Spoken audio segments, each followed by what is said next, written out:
Okay, Genesis 8:20. Now, and Noah builded an altar unto the Lord and took of every clean beast and of every clean fowl and offered burnt offerings on the altar. All right, so Noah offered sacrifices to God, and there were clean beasts and there were also clean fowl. All right, and offered burnt offerings. Now, the person's question is this. This verse talks about Noah offering burnt offerings of every clean beast and clean fowl on the altar. Now, and I say, well, the context is Genesis 9:3. All right, let's turn to Genesis 9:3. Genesis 9:3. Then this person says, well, now God says, now every moving thing that liveth shall be meat for you, even as the green herb have I given you all things. Okay, so now here. So you say, well, Noah offered clean beasts. All right, and the Bible says all meat, all verse 3, every moving thing is for you for food. So the person's question is this. 3 parts. He says, first part. Now, how did Noah know what were clean or unclean animals prior to God giving the Levitical laws? So if you look at chapter 8 verse 20, Noah brought clean beasts and clean fowls. Right? So how would Noah know which are clean? Because clean and unclean animals seems to be only told to the children of Israel in the book of Leviticus. Right? This book has not been given to them yet. So that's the first one. How did Noah know? Question number 2. Now, does Genesis 9:3 mean that there was a point in the Old Testament times when all animals were considered to be clean? Because God says every moving thing, right, is for you to eat, as food for you. So the second part. The third is, if all animals were clean, now how did Noah offer them if there were only 2? And also keep the animals' bloodline alive. So Noah came out of the ark, all right? And it says, well, if they came out of the ark, then there were only 2 by 2 by 2 by 2. Then how does he offer the clean beasts? Right? There were only 2, male and female. So once you offer one, then the earth has no more of that species, of that bloodline, right? So, for example, 2 clean fowls, you offer one, and then that's it. The bloodline will die. So 3 parts. Okay. So what do you think? What do you think? Now, the first part, how did Noah know which were clean or unclean animals? Now, first and foremost, the Bible does talk about clean and unclean, and I want you to be aware of that for reasons that we'll see at the end. All right, turn to Leviticus chapter 11. Leviticus chapter 11, please. Leviticus chapter 11. Now, in verse 3, clean animals, in verse 3, land animals that chew the cud and have a divided hoof, such as cattle, deer, goats, and sheep. All right?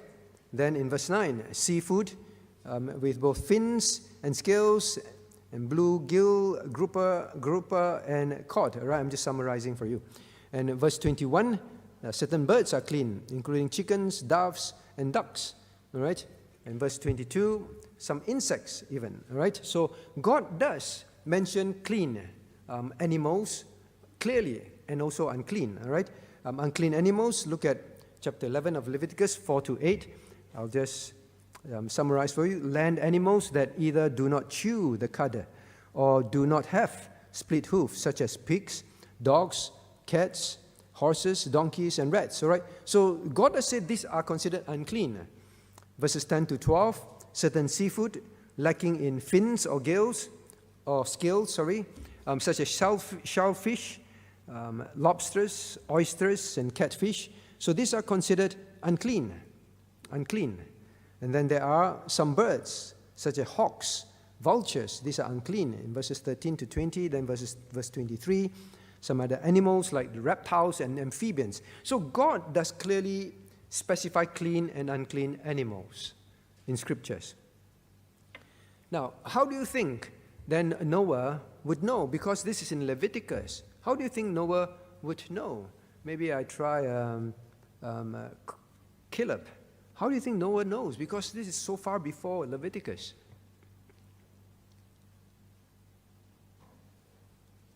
Not sure. All right, so what about, wait, is Yifei around? Yifei, yes. How do you think Noah knows?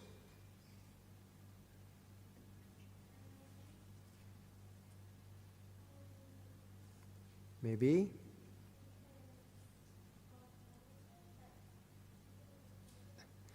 Maybe God told him, but it was not recorded in the Bible. Is that what you're saying? God told him, but it was not recorded. All right, so like daddy tells you something, but not necessarily everything is written down for you, is it? Okay. Okay, last one. What about FEB? Elisha instead. Elisha. How? Can you guess? Not sure. Say again, sorry? Oh, you're not sure. All right. Now, well, remember when Adam and Eve, when it was recorded. All right, now let's turn to Genesis, chapter 2, verse 16. And the Lord God commanded the man, saying, of every tree of the garden thou mayest freely eat, but of the tree of the knowledge of good and evil thou shalt not eat of it, for in the day that thou eatest thereof thou shalt surely die. Now, the Bible at this point, when God gave this instruction, was Eve around? Julius? Not yet, right? Eve was only created after this. And God is very specific. In verse 16, God commanded the man. God commanded the man, right? Now, then we come to chapter 3. Now, remember the wily serpent. He spoke with Eve. Then in verse 1, he said, yea, hath God said, ye shall not eat of every tree of the garden. Now, shall we read verse 3 together? Verse 2 and 3 together, verses 2 and 3. And the man and the woman said unto the serpent, we may eat of the fruit of the trees of the garden, but of the fruit of the tree which is in the midst of the garden, God has said, ye shall not eat of it, neither shall ye touch it, lest ye die. Now, was there any record of God telling Eve these things? But Eve knew, right? Eve knew what God told Adam. But there was no record that God told Eve, right? So how did Eve know? Gracia, how do you think Eve knew? Say again? Right? Maybe Adam told her, right? So clearly she was told. That's why she would know. All right? Now remember, Adam and Eve got married, right? Adam and Eve got married. So as a head of the home, now he's supposed to teach the wife, right? So he would have taught the wife. Maybe God also told Eve directly. We don't know, but we know for a fact. Somehow she was told. All right? So by the same principle here, when you come back to how would Noah know? God did not specify how did Noah know. But we know one thing, that Noah knew that he was supposed to offer only clean beasts, clean fowl. All right? So somehow Noah was told. It doesn't mean that just because it's recorded in Leviticus much later, then all the people before that didn't know. Now, do not forget that even when, now turn to Genesis chapter 4.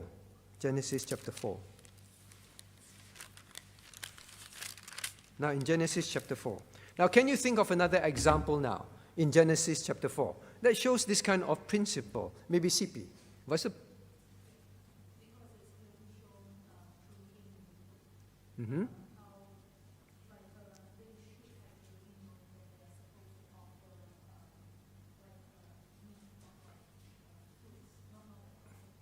Right?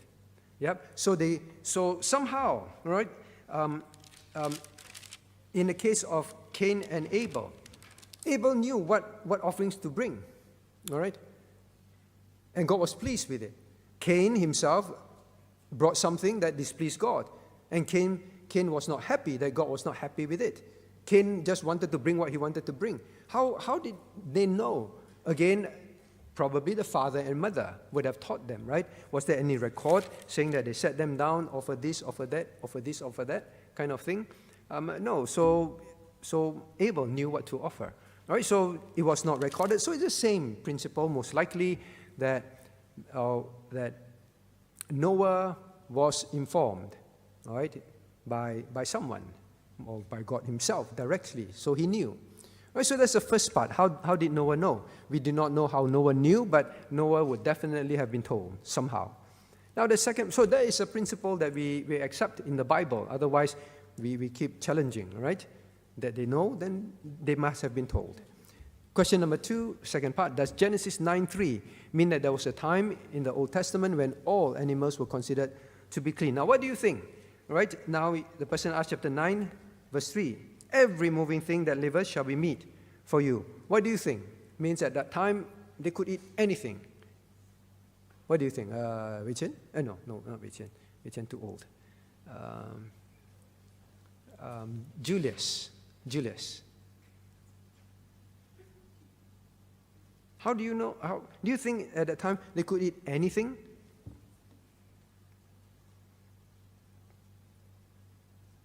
Because every moving thing. Do you think so? Not sure. You think can?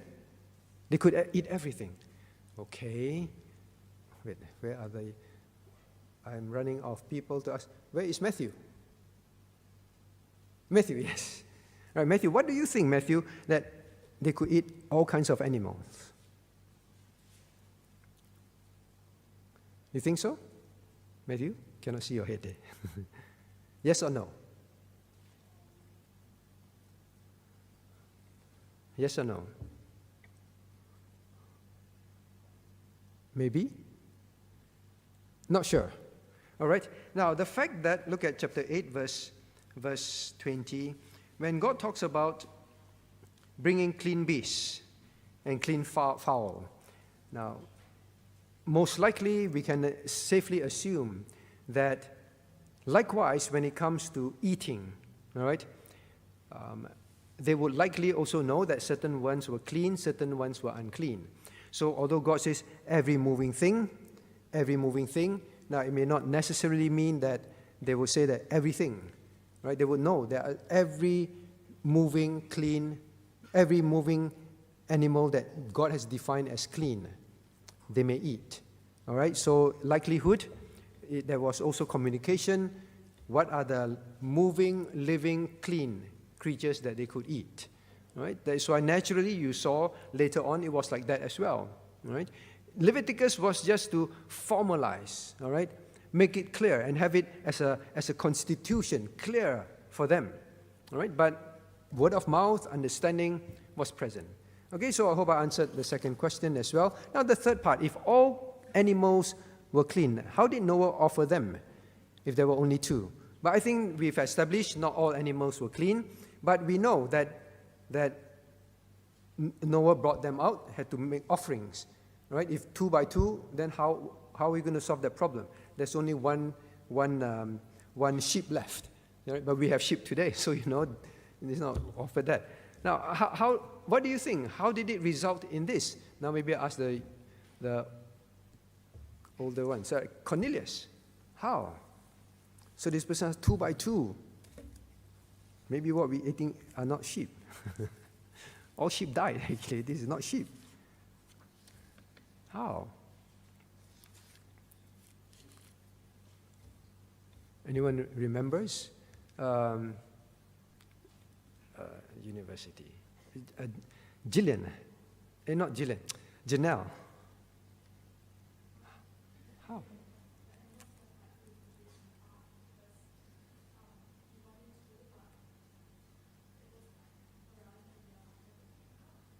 Oh, all right. So he brought 2 in, and then because you're correct, but based on most calculation, they were in the ark for above a year, right? Above a year, there's enough time for them to reproduce, right? To reproduce, that's what you're saying, right? So by they come out, they have more than that, okay? So, well, there's one possibility that could explain that as well, right? Now, but what happens? Yeah. So what happened if certain ones didn't reproduce? Well, we can say that God definitely would have enabled them to reproduce. There would be the extra, right, to offer for sacrifices. Now, what about another reason? Maybe something that will make it very, very clear. All right, Elim, you want to try? Very clear. That definitely, yes, there was enough for sacrifice.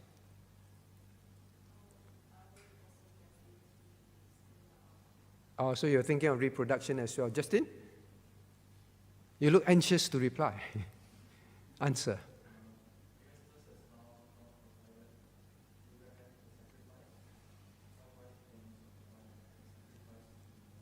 All right, just like how God provided Abraham with a sacrifice, he will have provided. So you bring in 2, somehow God will make it 3. Okay. Now, why don't we turn to Genesis, all right? Genesis chapter 7. Genesis 7, 2-3 reading.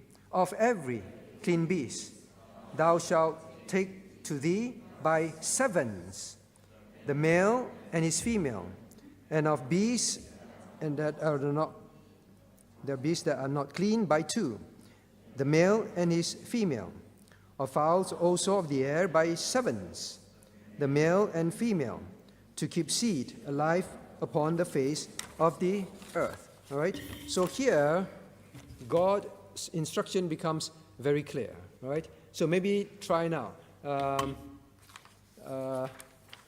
Jennifer, so what is God's instruction?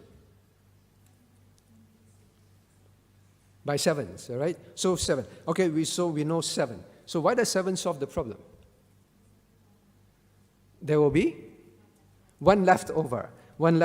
Now 7 and male and female, right? So male plus female, male plus female, male plus female, and his female, right? Then plus 1 more, correct? Plus 1 more. So 1 pair, 2 pairs, 3 pairs, and that makes 7, all right? So look at your Bibles, chapter 7 of Genesis, verse 3. Now, to keep seed alive upon the face of all the earth. So God thought of it, all right, to keep seed alive, for the bloodline to continue. So when it clean animals, now what about unclean? Unclean won't be offered, right? Unclean won't be offered. Now look at verse 2, right? And it says, and for every clean beast, that is what you do. And then that are not clean, for not clean is by 2, male and female. So for the clean is this. For the unclean is just simply male and female, because there's no need for the extra to be offered, correct? Right? So God took care of this. So to answer that question, this is how God solved it. But anyway, in the ark, there will be likely reproduction as well. Okay, so now, maybe now then the question is, that's the easy part. Now, what are the lessons to learn? What are the lessons to learn? The spiritual applications are where we must, right, not forget. Now, what do you think you can learn from this? Now, maybe ask Phoebe. What to learn? Say again? God's wisdom, is it? God is always very wise. God always? God always knows the best. All right, God always knows the best, then He will always provide for it. Right? He plans for it. So learn to trust God. All right, God thinks through this thing. We ask, well, what happened? What happened? Like this morning we learned, right? We have fear, and we learn to trust God. All right. So that's one. Yes, we should learn that. Now, what else? Maybe I ask. Now I run out of people to ask. Ask adults. Kelvin. What else to learn?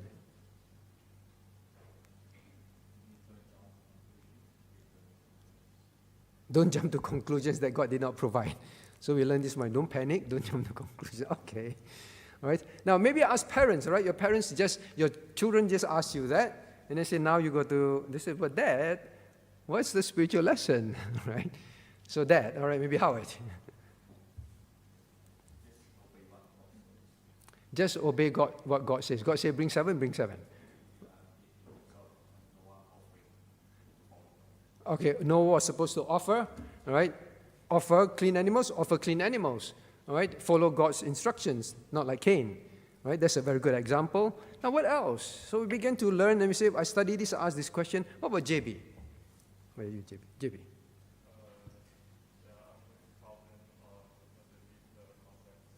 Say again?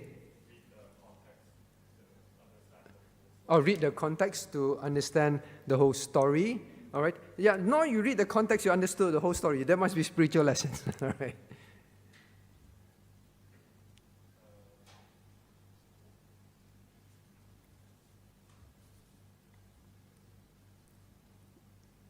All right? Maybe ask your sister. Do you mind? Oh, no, I didn't ask Jedida.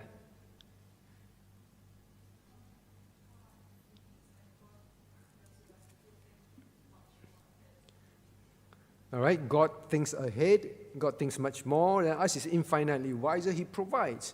All right, when He expects us to give sacrifices of clean animals, He makes sure that we are able to. So whenever we live for God, anything that God expects us to do, God will provide. God will help you. All right. So always remember that. Now, what about clean and unclean? Last one, clean and unclean. What do you learn from it?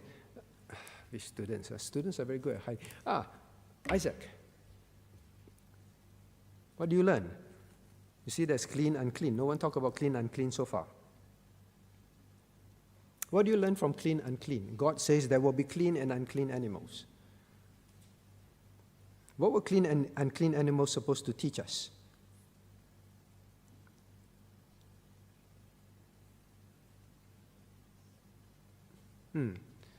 Okay, maybe ask Dads, all right? Alex.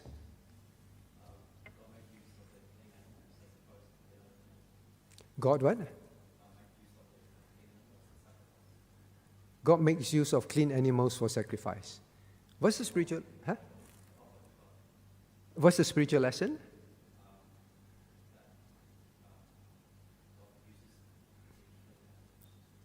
God uses clean animals. I see. So God does differentiate clean and unclean. So now, if God accepts sacrifices, it must be clean sacrifices, right? That's the teaching.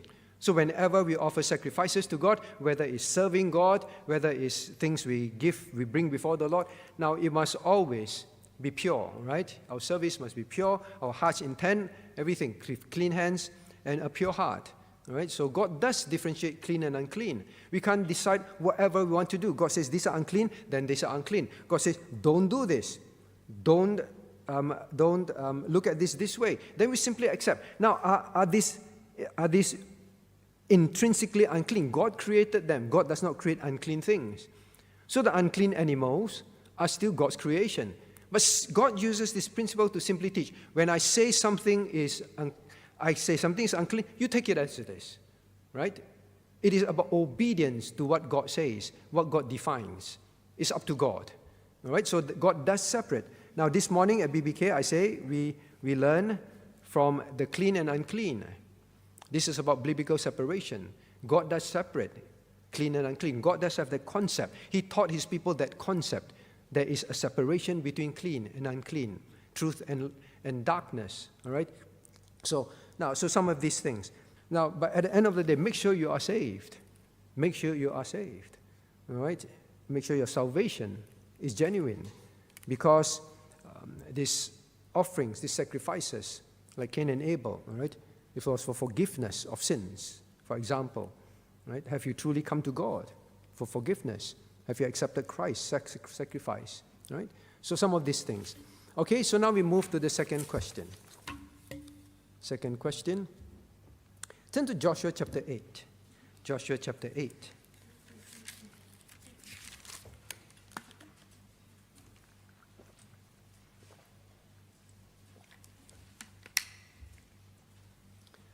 Verses 3 to 12. Joshua chapter 8, verses 3 to 12.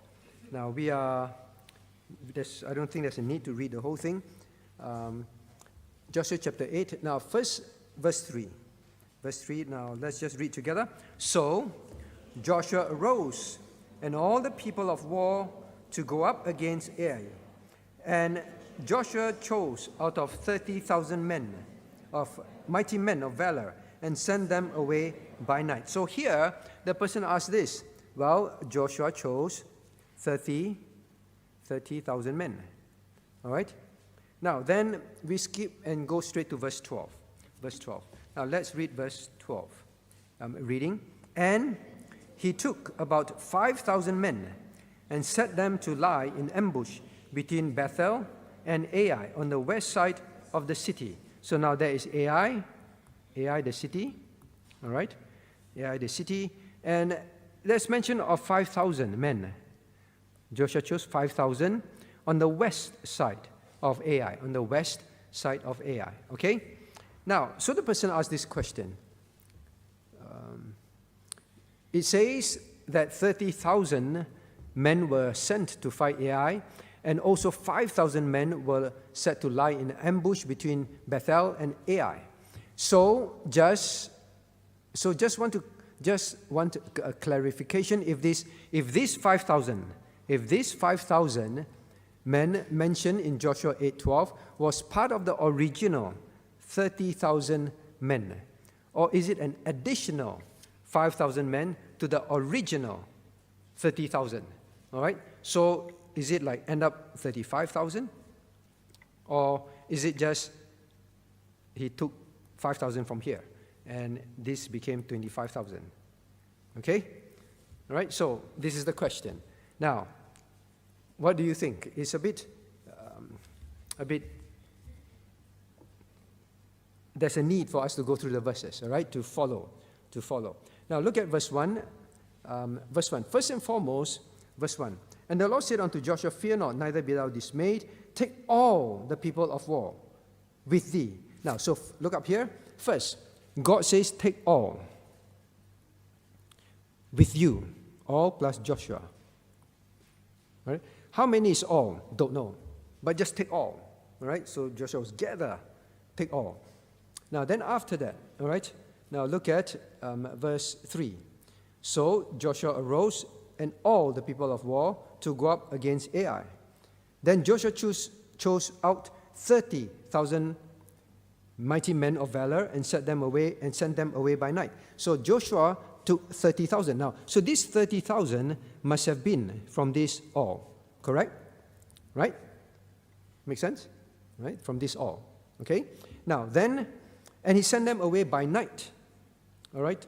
So they were to be an ambush party. All right? Send them away by night. Now, then look at verse 4. And he commanded them. Then who is this them? The 30,000. Saying, behold, you shall lie in wait against the city, even behind, and go not very far from the city, but be ye all ready. So these 30,000 were to be hiding, like for ambush, right? And be all ready. Now, then verse 5. And so he told the people, so he spoke to the 30,000 in verse 4, then he speaks to everyone else. And I, Joshua, and all the people that are with me, will approach unto the city, and it shall come to pass when they come out against us, as at the first, that we will flee before them. Now, look up here.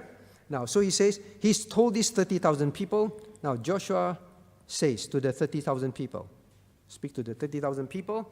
Now, you go hide here. Then look at verse 12, I and all the people that are with me. So, who are these? Maybe I try now you. Jedediah, who are they? I and all the people. Who are these all the people? All those that are remaining of this, right? Okay, just say we say 50,000, right? 50,000. Okay, to make it easier. So I and how many people? I and 20,000 people. Okay?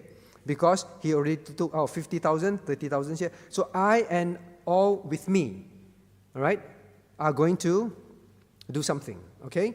Now, then let's look at verse 8. Joshua therefore set them forth, and they went to lie in ambush. So this will be talking about the 30,000. The 30,000 went to lie in ambush. And a boat between Bethel and Ai on the west side. All right, so west side. So it's important, huh? All right, so this 30,000 will be on the west side of Ai. All right?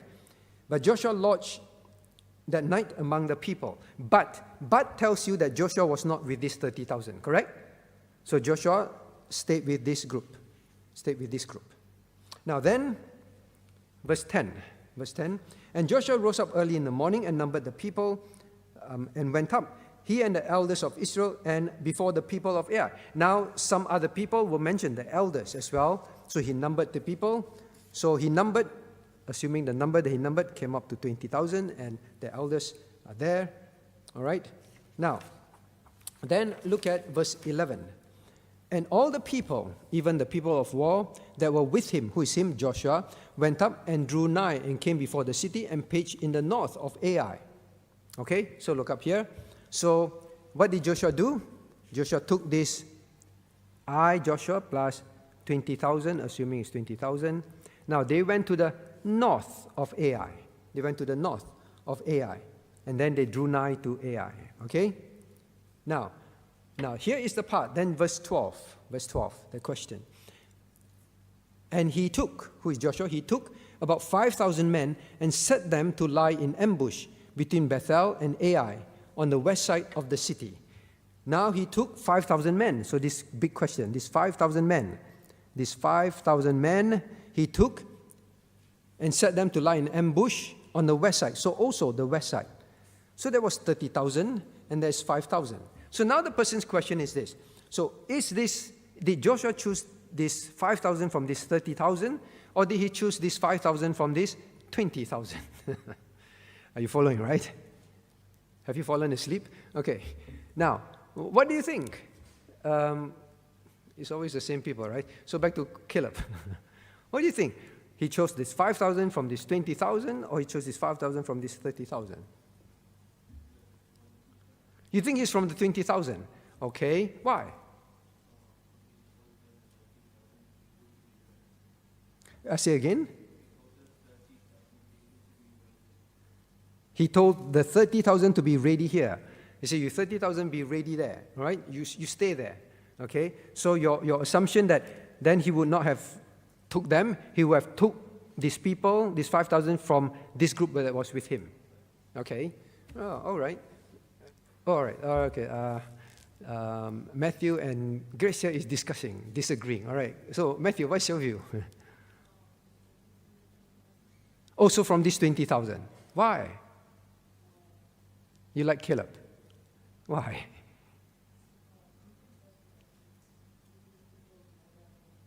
Because what?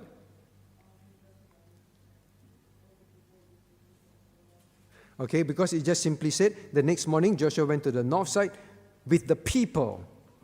All right, in verse 11, then verse 12, and he took about 5,000 men. All right, so verse 11 tells him he was with these people. Maybe I change another color. Verse 11, the context says he was with these people, and then he took 5,000. So it looks like the most direct, natural interpretation with these people, and he took 5,000. It would have been from this 20,000. All right. So most likely, it is that. Okay. So, all right. So it's 2 more minutes. We have to talk about this now, right? Another spiritual lessons.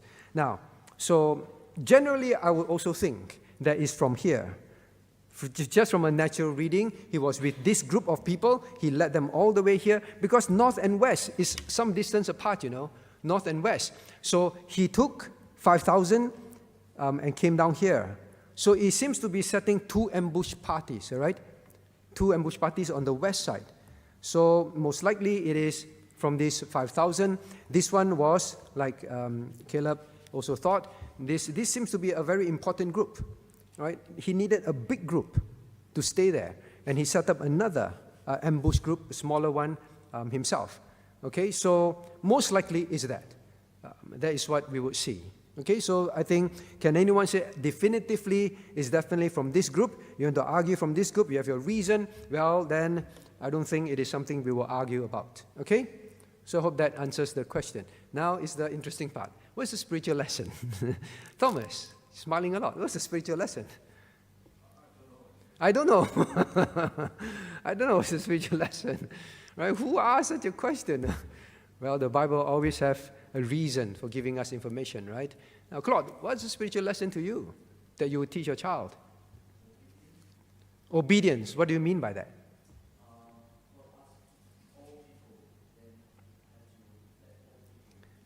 Very good, all right? One of the things, we keep thinking of numbers. Sometimes we get very sucked into numbers. The point is, the moment God says, go, Joshua selected the people. No one kept saying, Joshua, why do you select me? Why must I go? You know, there's so many other people, right? Why me? No, their obedience to God's commandments, their love for Israel, all right? They will go, and they will go together, right? They will not say, well, why me, that kind of thing. You do not see people arguing, not willing to go, right? Nighttime and all that. No one asks, Joshua, why must I be this ambush party? I want to be the heroes. I want to be the one, the front line, right? That kind of thing. And some people say, well, why must I be this deflecting party? I want to be the ambush party that will win the battle. They just were told and they just did it, right? So a lesson to learn when we serve the Lord together for God's kingdom's work. We don't keep fighting. Why me? Why not me? Why this? Why not that? Whatever is assigned in our hands, it's God's will for us to do it for Him. Do it with all our might, obediently, unitedly. All right. So that's a very good lesson. Now, last lesson. Anyone else? Vincent.